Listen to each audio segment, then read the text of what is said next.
Bueno, continuamos con la posición. Siguiente diapositiva, por favor. Siguiente diapositiva. Bueno, voy a tocar mi tema, que es asma y tromboembolismo pulmonar. Primero tenemos que saber cuál es la definición del asma. El asma está caracterizado por ser una inflamación crónica de la vía aérea. Esta tiene un aumento en la reactividad pulmonar ante numerosos estímulos, y esta es parcialmente reversible. Es una de las enfermedades más comunes que se presentan como complicaciones del embarazo. Se estima que es alrededor de 1 o 4 pacientes son afectadas, pero esta cifra puede ser más elevada, ya que alrededor del 10% o más de la población padece de hiperreactividad bronquial no especificada. El episodio asmático severo durante el embarazo puede llevar a diversas complicaciones serias para la madre y el feto. Este tiene que ser manejado apropiadamente para que no altere significativamente los resultados tanto como en madres gestantes y no gestantes. Aunque la evidencia es ciertamente contradictoria, se han demostrado recientes estudios que los episodios de asma gestacional aumentan los riesgos de mortalidad perinatal, preeclampsia, nacimiento pretérmino y bajo peso del nacer. Además, otras complicaciones que se pueden dar en las pacientes sería una hipoxia, disminución de la función pulmonar, morbilidad y mortalidad materna fetal, entre otras. Además de la epidemiología, que las observaciones son alrededor del 20 a 35% de las pacientes. Siguiente diapositiva, por favor. La fisiopatología. La fisiopatología viene de la mano con el proceso fisiológico del embarazo, ya que la hiperreactividad de la vía aérea disminuye durante el embarazo.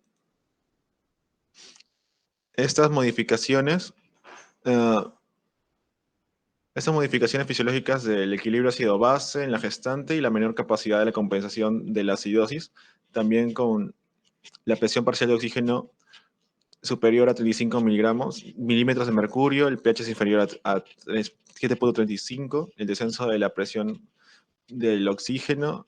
Todo esto constituye un mayor compromiso respiratorio en la embarazada que con respecto a una persona no gestante.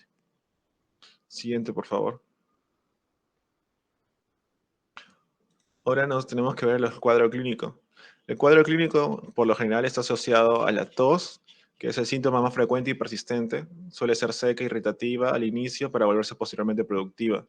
Se presenta durante el día de predominio nocturno o ambas. Usualmente se incrementa con el ejercicio o al exponerse a irritantes ambientales o alérgenos. Las sibilancias, que son la presencia Esta es una presencia de los síntomas más característicos, pero no son indispensables para el diagnóstico del asma. Además, es importante recordar que existen otras entidades que pueden ocasionar sibilancia. Por eso es importante hacer un adecuado diagnóstico diferencial. Y la disnea se presenta de forma episódica y variable. Normalmente está relacionada con la intensidad del cuadro y acompaña al resto de los síntomas. Usualmente se presenta de forma tardía y es un indicador de gravedad. En ocasiones se acompaña con dolor o presión torácica que acompaña la sensación de falta de aire.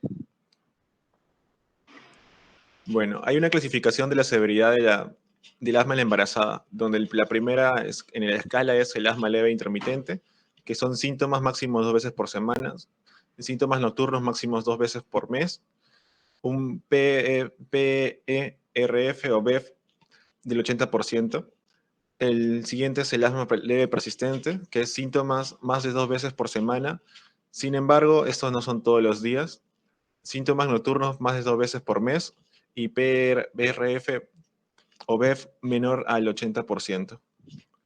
Luego está el asma moderada persistente, que son síntomas diarios, síntomas nocturnos más de 1 vez por semana, el PFR o BEF entre el 60 y 80%, y eso tiene requerimiento regular para medicamentos y controlar estos síntomas. Y el asma severa, que son síntomas continuos y exacerbaciones fuertes y frecuentes, síntomas nocturnos frecuentes, el BEF menor al 60%, y tiene que tener una injerencia regular o frecuente de corticosteroides orales para tener un adecuado control de los síntomas. Siguiente, por favor. El diagnóstico. El diagnóstico, al igual que en pacientes no embarazadas, se puede confirmar demostrando que hay una limitación irreversible del flujo aéreo tras un tratamiento con broncodilatadores. La evaluación espirométrica del asma en las pacientes embarazadas es similar a las no embarazadas, ya que la mecánica de la vía aérea no cambia significativamente. La capacidad vital forzada, el volumen respiratorio en el primer segundo, el ratio BF VC en el pico de flujo respiratorio están estables o levemente aumentados en el embarazo. No obstante, algunas mediciones de la función pulmonar sí se ven afectadas por el embarazo, estas son la capacidad residual funcional y sus componentes como el BRE y el BR, que es el volumen residual. Estos pueden estar disminuidos. Hay variados estudios que se pueden utilizar para medir los volúmenes pulmonares estáticos en embarazadas, pero se ha demostrado que existe una disminución del CFRF, alrededor del 20-30%, y del BRE, que es una reducción del 15 al 20%, sobre todo a partir de los 6 meses de embarazo. Y algo importante en estos casos es que la broncoprovocación bronquial debe evitarse en el embarazo. Siguiente, por favor. El tratamiento. En el tratamiento es común que se usen las observaciones en embarazadas bajo un cumplimiento o inadherencia al tratamiento con glucocorticoides inhalados de mantenimiento. Un mal control del asma materna conlleva un riesgo para el feto, y estos tienen también posibles efectos teratogénicos de los fármacos empleados en el tratamiento habitual, por lo que conviene usar tratamientos en un paciente embarazada, tanto en una situación de estabilidad como durante una exacerbación. Es importante para esto una evaluación objetiva de los volúmenes y flujos pulmonares mediante la espirometría y la flujometría. Son esenciales para la monitorización del asma moderada severa y así poder tratar la situación clínica de cada paciente. A pesar de que el asma y la alergia es frecuentemente relacionable, especialmente en mujeres jóvenes, el control ambiental de los alergenos de rara vez arroja resultados positivos. De todos modos, es aconsejable evitar irritantes como humo, tabaco, polución, etc. Algunos medicamentos como aspirina, betabloqueadores, son capaces de desencadenar exacerbaciones graves del asma y deben ser evitados. Y en relación con los inhibidores de leucotrienos, su uso no está avalado en el embarazo debido a ausencia de estudios al respecto.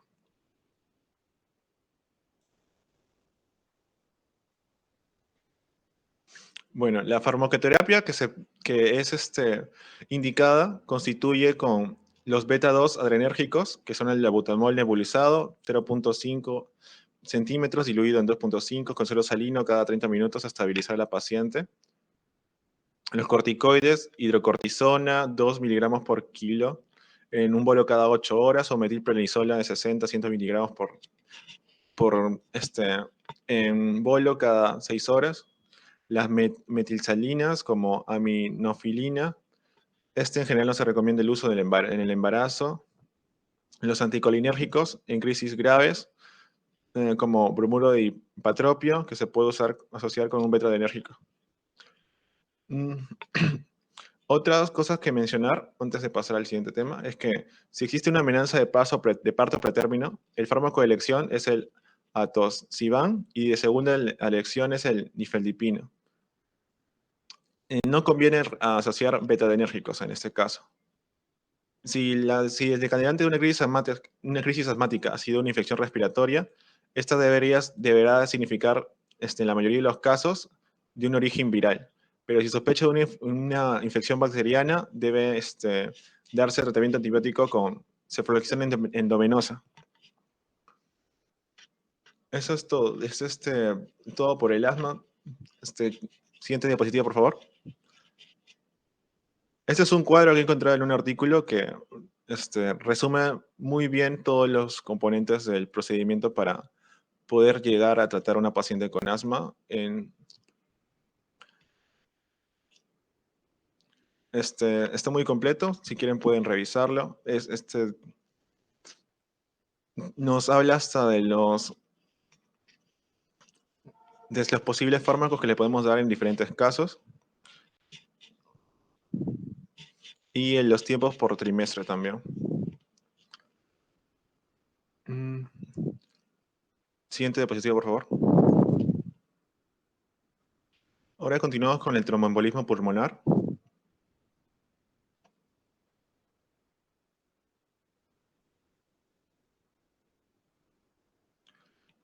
Bueno, la enfermedad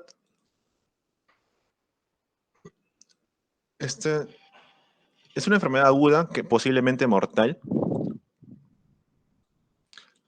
que en donde el material embólico, por lo general un trombo que viene de las partes de los miembros inferiores, bloquea una o más arterias pulmonares, causando un flujo sanguíneo y deteriorado y un aumento de la presión en el ventrículo derecho. Entre la epidemiología podemos ver que una incidencia de TEP es alrededor de 1 a 3 en 1000 embarazos. La mortalidad de este proceso está alrededor del 30%. Si bien con un diagnóstico de tratamiento precoce se disminuye hasta un 2,8%, y en el final del tercer trimestre y el posparto inmediato es el periodo de mayor riesgo para la enfermedad trombolítica venosa, y es el periodo de posparto inmediato el de mayor riesgo para recibir un TEP. Siguiente, por favor.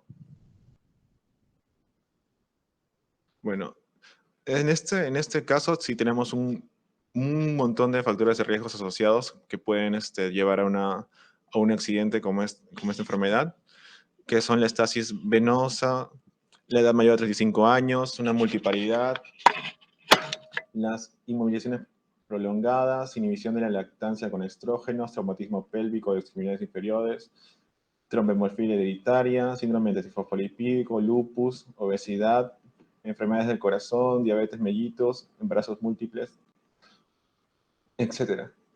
Siguiente, por favor. Bueno, en el cuadro clínico, puede presentarse de un oligosintomático, que solamente puede tener una inquietud o una ansiedad, hasta un cuadro de shock en caso de una TEP masivo. Con este caso se da en un fallo cardíaco derecho y tiene un alto riesgo de muerte alrededor de las 2 primeras horas.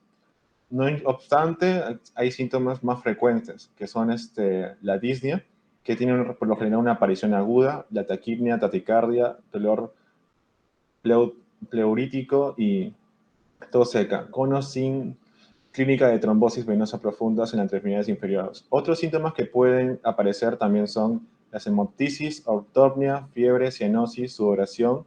La ocultación puede mostrar un aumento del segundo tono, estertores y crepitantes también. Siguiente, por favor. Bueno, el diagnóstico. Dado que la presentación es muy variable y a menudo específica, la clínica es insuficiente para el diagnóstico y es necesario realizar estudios complementarios. Estos estudios complementarios los podemos dividir en dos, en estudios de laboratorio y estudios radiológicos. Una gasometría arterial no es sensible ni específica, pero nos puede ayudar para encontrar la eclampsia respiratoria, que es un hallazgo característico durante el embarazo normal con el TEP. Y con frecuencia en el TEP existe una anormalidad en la presión parcial de oxígeno, pero tiene una diferencia al alveolo arterial. El dímero D. Este ofrece alta sensibilidad pero baja especificidad, con un valor elevado, producto negativo fuera del embarazo. Sin embargo, en la gestación existe una elevación fisiológica del dímero D, este incremento conforme avanza la edad gestacional, con el pico en el momento del parto y en el puerperio precoz. Algunos estudios también han demostrado que la normalidad del dímero D en embarazadas es un diagnóstico con TEP. Por lo tanto, esta prueba tiene poca utilidad en la gestante. Es también conveniente tener un estudio de hemograma, electrolitos, pruebas de circulación, bioquímica, hepática y renal antes de instalar un tratamiento con anticoagulantes. Siguiente, por favor.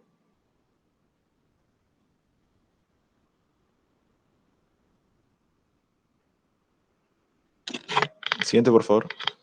Bien. Ahora vamos con los exámenes complementarios radiológicos, donde nos puede ayudar inmensamente una radiografía simple de tórax para excluir algún tipo de proceso infeccioso o un neumotórax que nos pueda enmascarar algunos de estos síntomas clínicos. la esclerología Doppler en medios inferiores, y es que el tratamiento de la trombosis venosa profunda y el TEP no es el mismo. Esto puede comenzar con una radiografía, una ecografía en miembros inferiores, y según algunos actores se documenta que la presencia del trombo se instala en el tratamiento sin necesidad de más estudios. Si el Doppler es negativo, debe realizarse en otras pruebas. Y también la mayoría de autores recomienda realizar siempre, además del Doppler, ya sea positivo o negativo, un estudio de perfusión pulmonar. Y si está alterado, una gramografía de ventilación pulmonar. También se puede considerar el test diagnóstico de elección en el embarazo con un angiotac. Siguiente, por favor.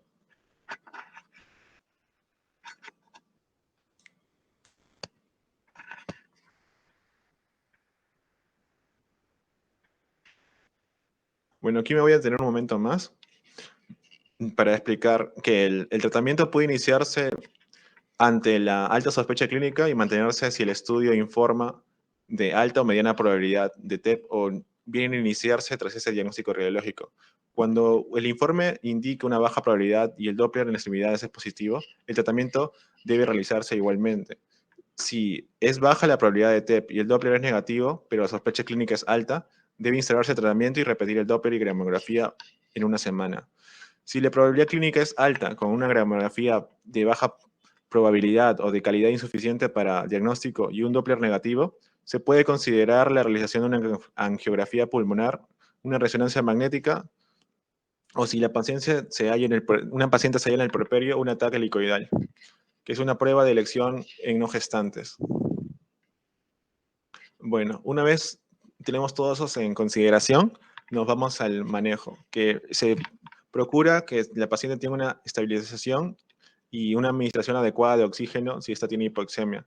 Si hay compromiso hemodinámico o fallo respiratorio, también se tiene que ver la posibilidad de ingresar a cuidados intensivos. La terapia coagulante de elección es la heparina de bajo peso molecular, y en TEP masivo es la heparina no fraccionada, con dosis iniciales desde la función del peso que inicia el embarazo, la duración de todo el embarazo o al menos de 6 semanas en el puerperio. En el puerperio desde el 2 al del segundo al tercer día, la heparina puede ser sustituida por unos anticoagulantes orales. La anoxaparina de 1 miligramo por kilo durante 12 horas, la deltaparmina, que es 100 unidades por kilo durante 2 horas, la sinaparmina, 175 unidades, entre otros. Y esto se tiene que continuar. Siguiente, por favor. Bueno, aquí también he hecho un cuadro resumen para lo que dije antes, que ese es el análisis de gramografía con perfusión, si esta es patológica, normal, y las probabilidades para iniciar tratamiento. Por lo general, siempre se busca anticiparse al que se produzca este accidente, ya que puede tener consecuencias mortales en la paciente. Gracias. Paso como señor compañero.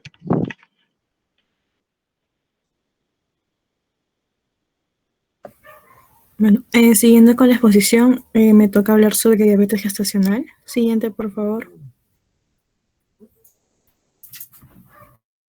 Bueno, va a ser la presencia de azúcar alta, la glucosa en la sangre que empieza o se diagnostica por primera vez durante el embarazo. Tiene una prevalencia que oscila entre el 7 al 14%. En el año 2013, la cantidad de personas con diabetes reportada en 130 países fue aproximadamente 382 millones. Y se espera que para el año 2035 estas cifras se incrementen alrededor de 592 millones de personas. Si mientras tanto no se modifican los factores de riesgo de obesidad y sedentarismo, como factores de riesgo tenemos una diabetes gestacional previa, un antecedente familiar de diabetes, obesidad con IMC de mayor de 30, una edad materna avanzada mayor de 35 años. Siguiente, por favor. Bueno, por lo que se refiere al embarazo, la prevalencia de diabetes va a poder variar según el grupo de población y la etnia. En el norte de Europa varía de 0.6, en Estados Unidos se estima un 7%, Si se utilizan los nuevos criterios propuestos por el estudio APO para la diabetes gestacional, el rango puede situarse entre el 9 y el 26%. Y en la población global se va a estimar que es aproximadamente de 6 a 7% de los embarazos que se complican por diabetes y de 88 al 90% son mujeres con diabetes gestacional. En la paciente embarazada, las concentraciones de glucosa preprandial van a disminuir al inicio y durante todo el embarazo. Hay una menor sensibilidad de la insulina en aproximadamente un 50% con respecto al estado libre de embarazo. Además, en el hígado se va a incrementar la producción de glucosa, lo que va a sugerir un defecto en la acción de la insulina en el hígado. El aumento de la glucosa endógena al final del embarazo se va a relacionar con una subida significativa de las concentraciones preprandiales de insulina. Todos estos cambios van a llevar a un efecto lipolítico y una reorientación del metabolismo materno a la utilización de los lípidos en vez de la glucosa. Para favorecer la utilización de la glucosa por el feto, por lo tanto, se va a incrementar los ácidos grasos libres que también alteran la sensibilidad de la insulina. Como complicaciones tenemos la preeclampsia, malformaciones congénitas, macrosomía, prematurez, hipoglucemia, la ictericia, el síndrome de insuficiencia respiratoria y la muerte fetal. En cuanto a la macrosomía fetal, la diabetes que no se controla bien causa un aumento en el azúcar de la sangre del bebé. El bebé está sobrealimentado y crece demasiado. Además de causar incomodidades a la madre en los últimos meses del embarazo, un bebé grande puede originar problemas durante el parto tanto para ella como para él y puede ser que la madre necesite una cesárea. El bebé también puede nacer con daño en los nervios debido a la presión en los hombros durante el parto. En cuanto a la preeclampsia, cuando una mujer embarazada presenta presión arterial alta, proteína en la orina y una inflamación frecuente en los dedos de las manos y los pies que no se alivia, puede ser preeclampsia, va a ser un problema grave que amerita ser vigilada muy de cerca por el médico. La presión arterial alta puede causar daños tanto a la madre como al bebé en gestación. Va a provocar un nacimiento prematuro del bebé y también convulsiones o accidentes cerebrovasculares, un coágulo sanguíneo o un sangrado en el cerebro con posible daño cerebral en la mujer durante el trabajo de parto y el alumbramiento. Las mujeres con diabetes tienen presión arterial alta con más frecuencia que las mujeres que no la tienen. Una hipoglucemia, las personas con diabetes que toman insulina u otros medicamentos para la diabetes puede ser que sufran una baja en su nivel de azúcar en la sangre. El bajo nivel de azúcar en sangre puede ser grave y hasta mortal si no se atiende rápidamente. Las mujeres pueden evitar una disminución peligrosa de su azúcar en la sangre si vigilan cuidadosamente sus niveles y se tratan en forma oportuna. En el caso de que la madre no se ha controlado su diabetes durante el embarazo, puede ser que los niveles de azúcar en la sangre del bebé disminuyan rápidamente después de que nazca. Los niveles de azúcar del bebé deberán mantenerse bajo observación durante varias horas después de su nacimiento. Siguiente, por favor. Siguiente.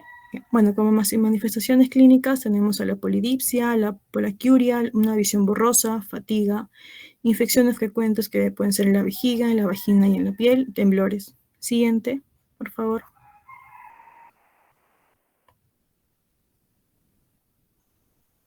Siguiente. Bueno, como diagnóstico tenemos que a todas las mujeres entre las 24 y 28 semanas de gestación se debe realizar un tamizaje. Con factores de riesgos elevados, el tamizaje debe ofrecerse a cualquier edad gestacional.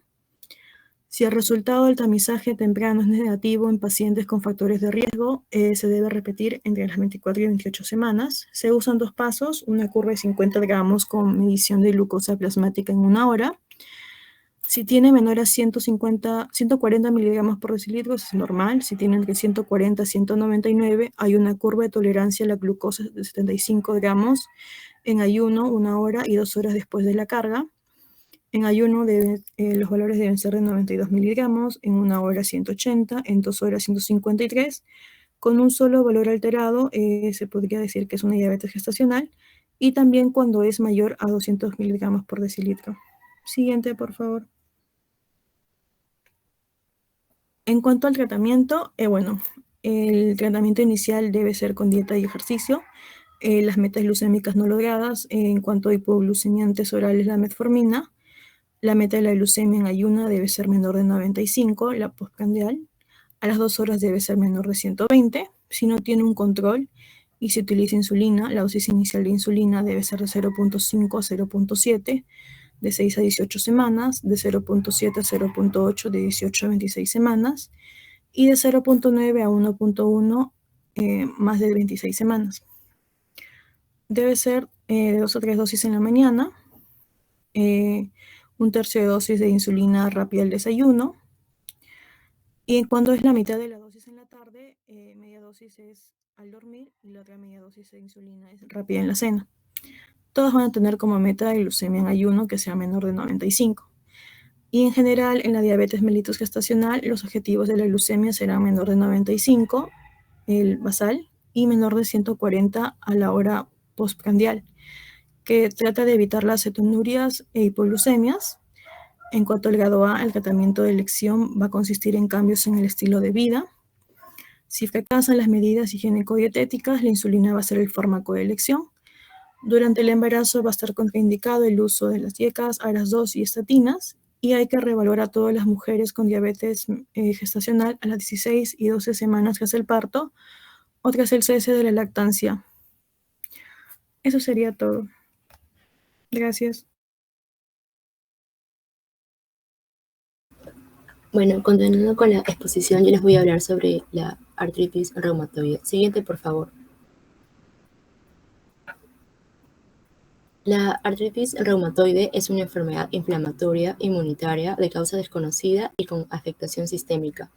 Esta va a ser caracterizada por la inflamación persistente de las articulaciones sinoviales, que con el tiempo y sobre todo sin tratamiento intensivo se pueden producir las erosiones con la destrucción del cartílago articular y la pérdida completa de la integridad articular. Bueno, esta afecta del 0.7 al 1% de la población general con predominio del sexo femenino y tiene una mayor prevalencia en mujeres de la edad fértil, ¿no? También se dice que constituye la segunda enfermedad autoinmune en la frecuencia en el marco del embarazo, constituyendo el 22% de estas. Bueno, con respecto a su etiología, es de causa desconocida y multifactorial. Entre los posibles orígenes surge la respuesta inmune anormal a un agente infeccioso en un individuo con una susceptibilidad inmunogenética, ¿no? Los cuales siguen en estudios, ¿no? Con respecto a las manifestaciones clínicas, se dice que en las etapas iniciales de la enfermedad puede manifestarse por cansancio, anorexia y malestar generalizado. Luego aparecen dolor articular y sinovitis, aunque pueden comprometer cualquier tipo de articulación, ¿no? Y es con mayor frecuencia las articulaciones interfalángicas proximales, las metacarpofalángicas y las radiocarpianas, ¿no? En primera instancia. Es usual que tenga también una distribución simétrica que se va a acompañar con una rigidez matutina, la cual, aunque está considerada como un rasgo característico de esta identidad, en realidad es poco específica, ¿no? En cuanto al compromiso articular, este ocasiona un calor local, dolor y una limitación funcional de grado variable. Y bueno, también se dice que el eritema es poco frecuente, ¿no? Todos estos síntomas de la artritis pueden mejorar durante el embarazo en un aproximado de 40 a 86%, ¿no? Donde las mujeres presentan una mejoría de los síntomas durante el comienzo del segundo trimestre y se extiende a lo largo de 6 semanas después del parto, ¿no? Y bueno, se ve también un efecto más evidente en el tercer trimestre. Tenemos que tener en cuenta que cada embarazo afecta a cada mujer con artritis de manera diferente, ¿no? Este puede afectar el embarazo en cualquier etapa de la concepción, puede ser desde la concepción hasta las semanas posteriores del nacimiento, ¿no? Y la predicción de la evolución es imposible, ¿no? Por lo cual nuestra preocupación va a ser tanto el mejorar el manejo del estado de salud de la madre y del feto. Siguiente, por favor. Bueno, como ya mencioné anteriormente, las mujeres gestantes pueden experimentar un brote de su enfermedad tanto durante el embarazo como el posparto, ¿no? En un estudio realizado por el Reino Unido se reportó que aquellas mujeres que presentaban una mejoría de la actividad de la enfermedad en el tercer trimestre, solo el 16% alcanzaba una remisión completa. Y bueno, algunos brotes asociados al embarazo pueden ser vinculados a la interrupción del tratamiento médico durante el embarazo, para lo cual en el corte para se vio que aproximadamente el 40% de las mujeres presentaron brotes moderados o graves alrededor de la semana 12 y 26 posparto, ¿no? Bueno, las madres gestantes portadoras de esta enfermedad van a tener un mayor riesgo de aborto en el primer trimestre, preeclampsia, una restricción del crecimiento intrauterino, parto por cesárea y también parto prematuro.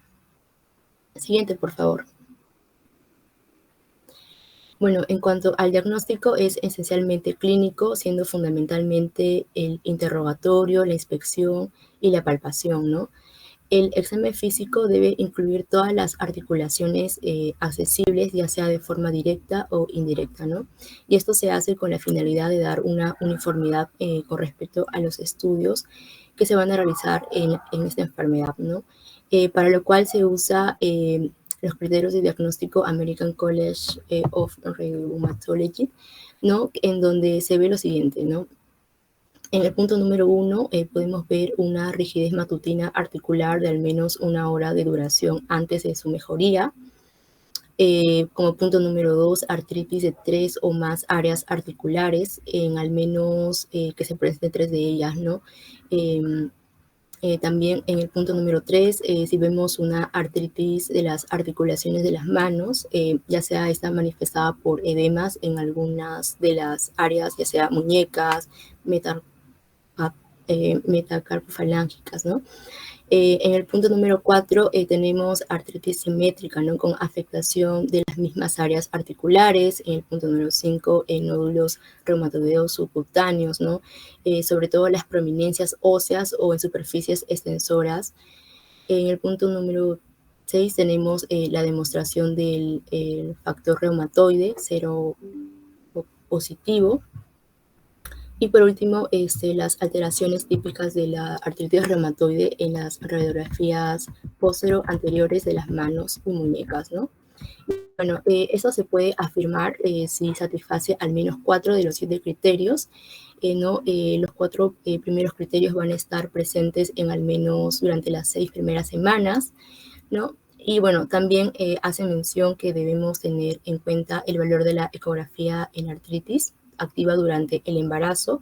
Esta es una buena opción ya que es de menor costo, menos riesgo y es capaz de detectar sinovitis, tenosivitis y erosiones periarticulares. Siguiente, por favor. Bueno, con respecto a los exámenes de laboratorio, no hay pruebas específicas que se alteran, en especial durante el embarazo, ¿no? Pero dentro de los hallazgos podemos encontrar el factor reumatoide hasta un 80%, los anticuerpos antinucleares hasta un 40%, los niveles de anticuerpos de anticardiolipina van a estar elevados en un 83%, y bueno, también vamos a poder ver anemia normocítica, velocidad eritrosedimentación elevada y el PCR activo, ¿no?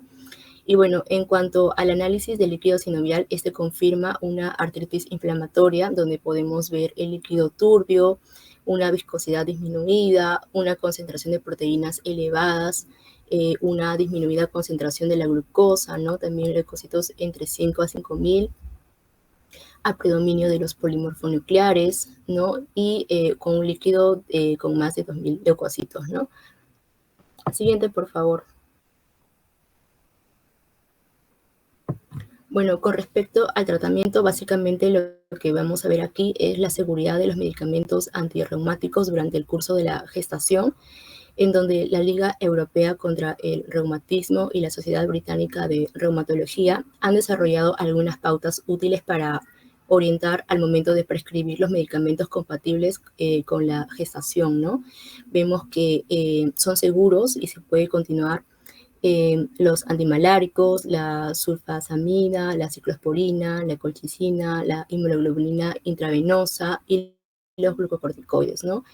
Los que se deben suspender, que son no seguros, son el metotrexato, la ciclofosfamida. Y bueno, y también se suspende por datos insuficientes a los inhibidores anti-TFN-alfa y los que están mencionados ahí. Y bueno, también se habla sobre los AINES en el embarazo, ¿no? Estos no son teratogénicos en las primeras semanas del embarazo, pero después de la semana 20 pueden afectar a la función renal y causar una constricción del conducto arteriovenoso, ¿no? Por lo cual se dice que deben ser evitados posteriormente. Y bueno, su concentración en la leche materna es muy baja y se consideran compatibles con la lactancia, ¿no? Con respecto a la hidroxicloroquina, esta está etiquetada como categoría C, y si la misma es necesaria para controlar la actividad de la enfermedad, se puede administrar de manera segura durante todo el embarazo, ¿no? Esta se toma diariamente una dosis de 400 miligramos o menos también, y no está asociada a un mayor riesgo de un nacimiento prematuro, ¿no? Siguiente, por favor. Y bueno, con respecto a las terapias dirigidas o específicas durante el embarazo y la lactancia, bueno, estas van a incluir tanto las drogas biológicas y las que son netamente dirigidas, ¿no? Que se van a dividir en dos. Tenemos a los inhibidores de factores de necrosis tumoral alfa, al ADA, al CZP, al NT, al GOD, y en las que son no biológicas, no,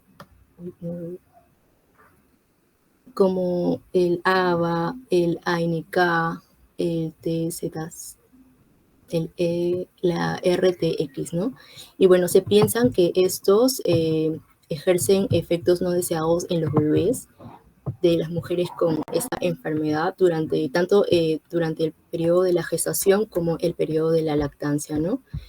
Y bueno, con respecto a eso, se debe suspender, ¿no? Por ejemplo, el Infliximab se debe suspender en la semana 16 a la 20 semana, el Eternemesex en las 24 a 32 semanas, el Adamilub de las 20 a las 24 semanas, y tanto el Certolizumab con el Golmobimab, no se ha encontrado evidencia de que cause efecto durante el embarazo, ¿no?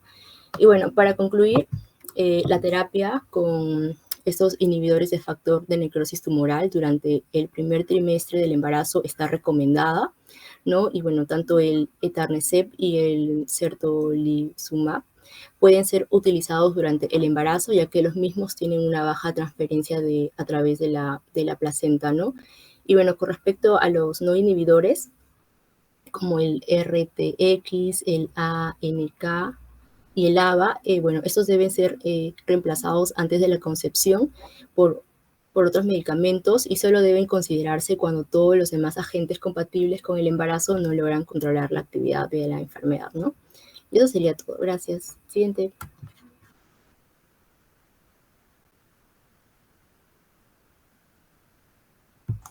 Bueno, doctor, a mí me toca exponer lo que es el lupus eritematoso sistémico.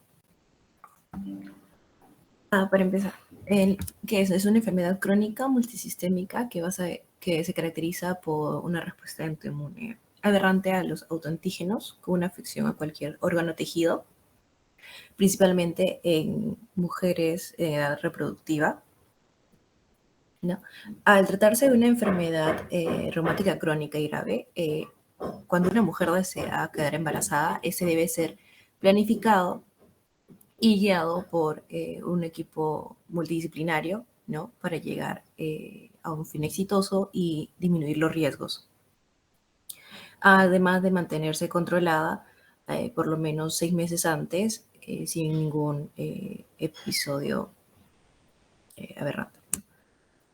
En la epidemiología, 1 de cada 1000 mujeres tiene la enfermedad, y hay de 1 a 4% más de probabilidad de una complicación en el embarazo. que aquellas, perdón, de 2 a 4 de complicarse que aquellas que no padecen la enfermedad, ¿no? También, es decir, el lupus no va a afectar lo que es la fertilidad, siempre y cuando solamente se les va a poner a mayores riesgos, que se va a ir explicando más adelante. En lo que se va a dar en los controles, va a existir una 40 a 50% de una actividad lúpica. La actividad de la enfermedad suele empeorar en lo que es el posparto, y se van a considerar embarazos de alto riesgo cuando se encuentren los títulos de anticuerpo antifosfolípido, especialmente lo que es el anticuerpo de cardiolipinas, de IgG, con un riesgo de pérdida fetal. También va a aumentar el riesgo si presentan títulos altos de los anticuerpos anticardiolipinas y de anticoagulante lúpico. Y esto, también hay otros anticuerpos que pueden estar implicados en lo que es los abortos, como los anti-ADN, que va a reaccionar con el que es la laminina, que va a ejercer una función importante en lo que es la implantación del óvulo. Otros factores que también pueden influir en lo que es el aborto es la actividad de la enfermedad en el momento de la concepción. Por eso se quiere tener al menos 6 meses sin ninguna reacción, sin ningún brote de la enfermedad. La mayor duración de la enfermedad, las hemólisis, las trombosis recurrentes y la toma de azatriopina o ciclofosfamina durante el embarazo, ¿no? También lo que son los antecedentes de abortos previos como un factor mayor, un mayor riesgo para los futuros abortos. Y también lo que es la tasa de abortos prematuros va a ser más alta que el de las madres sanas. En lo que son las complicaciones en el embarazo,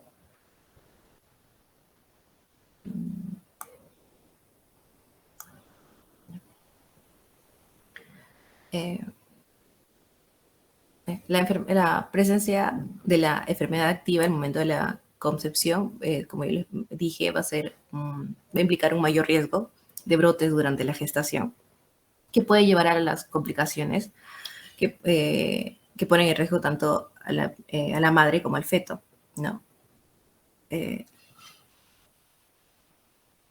En lo que, por ejemplo, si no hubo una actividad, puede ser nefritis lúpica con activa o deterioro renal, la hipertensión, accidentes cerebrovasculares 6 meses antes o casos graves de miocardiopatías, diabetes mellitus, obesidad, enfermedades pulmonares y la presencia de anticuerpos, ese embarazo, las complicaciones disminuirían, ¿no? Entre las complicaciones maternas tenemos lo que son la preeclampsia de 14 a 23%, la eclampsia de 0.5%, la hipertensión, el aborto espontáneo, el parto pretérmino, la hemorragia preparto y posparto y el síndrome de HELP. Y en las fetales tenemos lo que son las malformaciones, la prematuridad con 40%, un retardo de crecimiento intrauterino con 13%, el lupus neonatal de 1 a 2%, el bloqueo cardíaco congénito, la muerte fetal por aborto espontáneo con un 16% y una muerte neonatal, ¿no? Para evitar todo esto se va a requerir lo que son los controles estrictos de laboratorio, ¿no? Como serían las analíticas semanales con recuento de anticuerpos y otros test de laboratorio, la evaluación de la función renal, la actividad de la enfermedad, la medición de la tensión arterial con frecuencia, el uso de medicamentos por aparición de síntomas de actividad u otro diagnóstico, así que también como son los controles normalmente que se le hace a las embarazadas, ¿no? Como las ecografías mensuales a partir de la semana 16 de gestación, las pruebas de vigilancia fetal y la velocidad de Doppler de la arteria umbilical semanalmente a partir de la semana 20 a 24 de gestación. Y la vigilancia suplementaria una vez al mes para ver un posible diagnóstico de crecimiento uterino retardado, ¿no? En lo que es el tratamiento, se tiene que mantener lo que son las prednisona a 20 miligramos por día, ya que normalmente estos tipos de medicamentos, ya al no ser no teratogénicos, puede incluso reducir la incidencia de la actividad, ¿no? Los inmunosupresores, que son como el tracolimus o la azathioprina, el ácido acetil salicílico a dosis bajas, ya que va a disminuir el riesgo de las preeclampsias. Esto se da 6 semanas antes del embarazo y hasta 6 semanas después del parto. Y la hidroxicloroquina, que está recomendado tanto antes y durante el embarazo, ya que va a prevenir lo que son los brotes y riesgo de bloqueo cardiogénico. A diferencia de los que sí se tienen que evitar, que son teratogénicos y por el riesgo elevado de causar malformaciones fetales, abortos espontáneos y o sepsis maternas, ¿no? Como el metrotexate, el micofenolato de mofetileno, sí, las cuales se tienen que suspender o sustituir al menos de 3 a 6 meses antes de quedar embarazada. AINES como el ibuprofeno, el ketoprofeno, ¿no? Y los glucocorticoides fluorados como la dexametasona o la betametasona, y los estrógenos, ¿no? También en caso de padecer lo que es el síndrome antifosfolipídico por el riesgo de trombosis.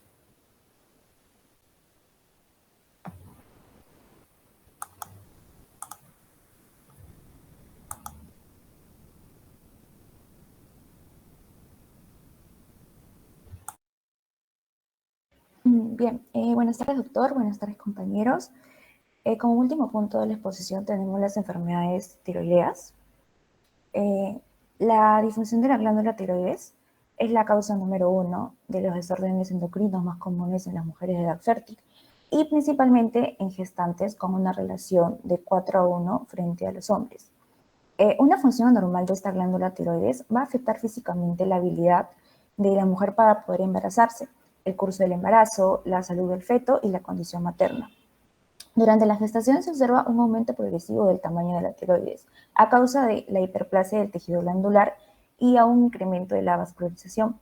La concentración de esta TSH sérica basal va a disminuir en el primer trimestre, encontrándose entre un 0.1 y 0.5. A nivel placentario, esta funciona como una barrera materno-fetal de hormonas tiroideas. Pero la maduración del sistema tiroideo fetal es independiente de la influencia materna. Esta placenta va a permitir el paso de ioduros siendo sustratos importantes para la síntesis de la hormona tiroidea fetal, pero no va a permitir el paso de la TSH materna. Bueno, como primer punto tenemos el hipertiroidismo, que esta incidencia va a ser entre 2 de cada 1000 mujeres embarazadas y puede pasar desapercibido por su diagnóstico, que va a ser una similitud clínica con el aparente estado hipermetabólico del embarazo, especialmente en el segundo y tercer trimestre. La epidemiología va a ser que va a ser muy frecuente en la enfermedad, va a ser la causa más frecuente en la enfermedad de Graves en un 95%, y va a ser la causa 10 veces más frecuente en la mujer de edad productiva. La mujer con tirotoxicos gestacional va a presentar hacia mediados y al final del primer trimestre una hiperemesis gravídica. Las manifestaciones clínicas son los síntomas hipermetabólicos como las palpitaciones, la intolerancia al calor, la piel caliente, etc. Y la presencia también de bocio, esostalmos, debilidad muscular proximal, la taquicardia, la pérdida de peso, nerviosismo, diaforesis, cambios de la personalidad y por último insomnio. Siguiente, por favor.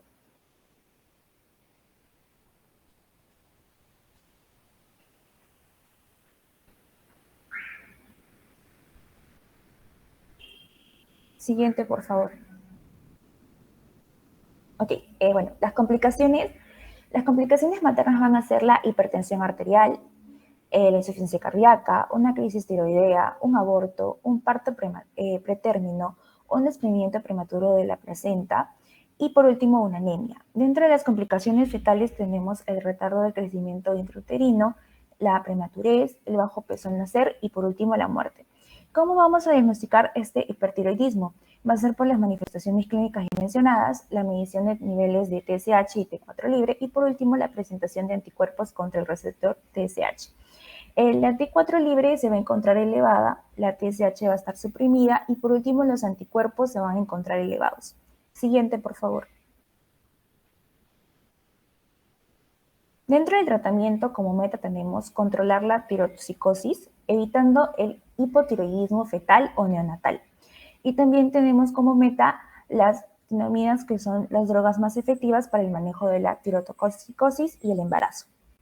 ¿Cuáles van a ser las características del propiltiazilo y el metimazol? Va a ser que van a inhibir, ¿no? La ionización entre 4 y el T3 y el metimazol va a ser que es 10 veces más potente que el PTU. La vida media del PTU va a ser 2 horas y el metimazol va a ser de 5 a 6 horas. Las dosis van a variar. El PTU va a ser de 100 a 150 miligramos cada 8 horas con una dosis máxima de 900 miligramos al día. Y algunas mujeres pueden llegar hasta de 600 a 900 miligramos al día. Mientras que el metimazol, la dosis va a ser de 20 miligramos cada 12 horas. Siguiente, por favor.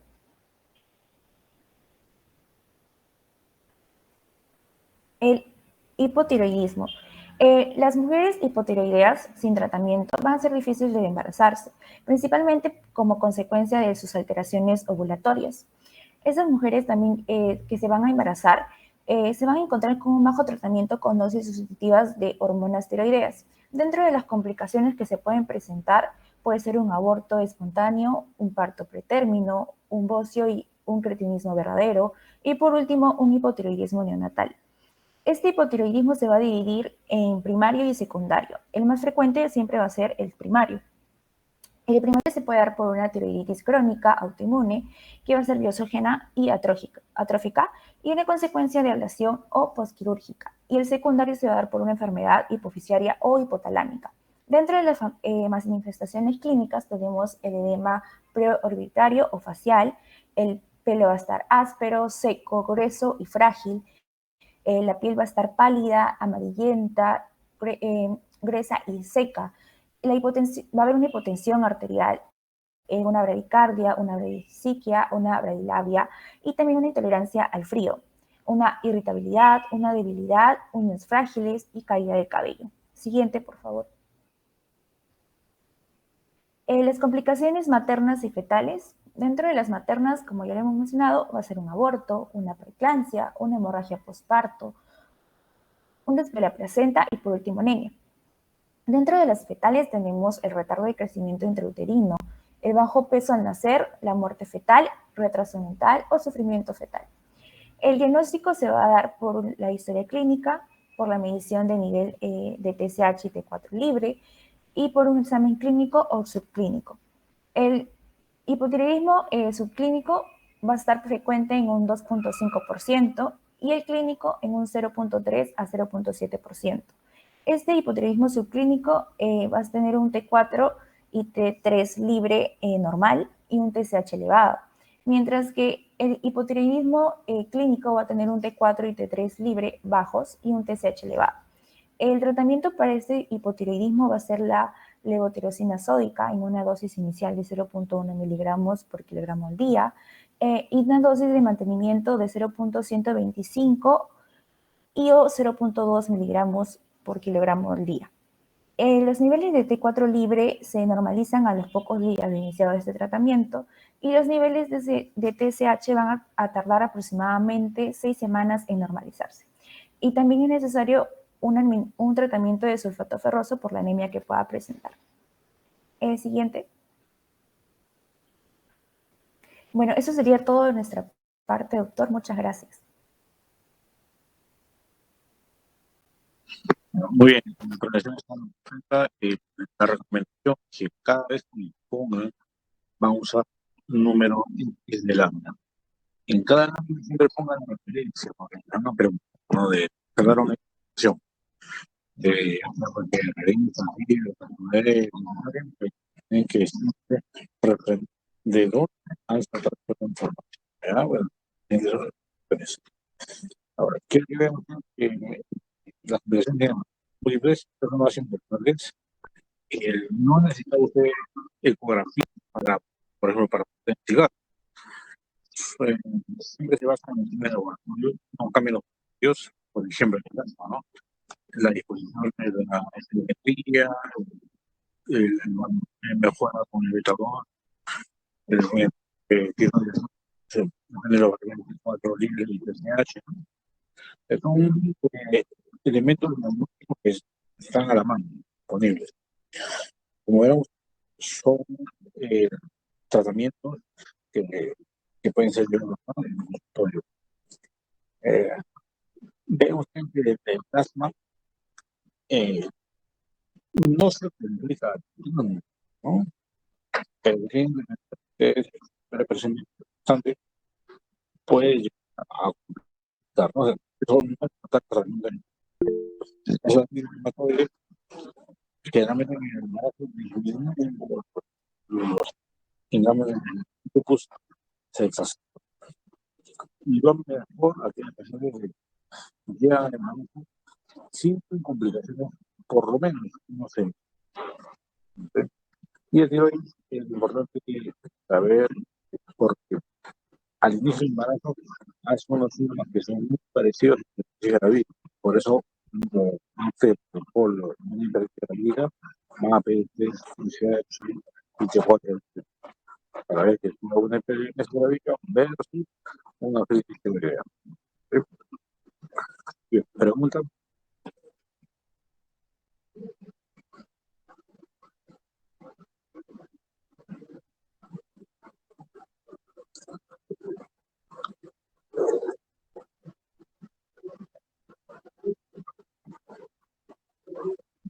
Ligero, Diana, Domingo, Gabriela, Kelly, preguntas. No, doctor, todo claro. Ok. Bueno. Felicidades.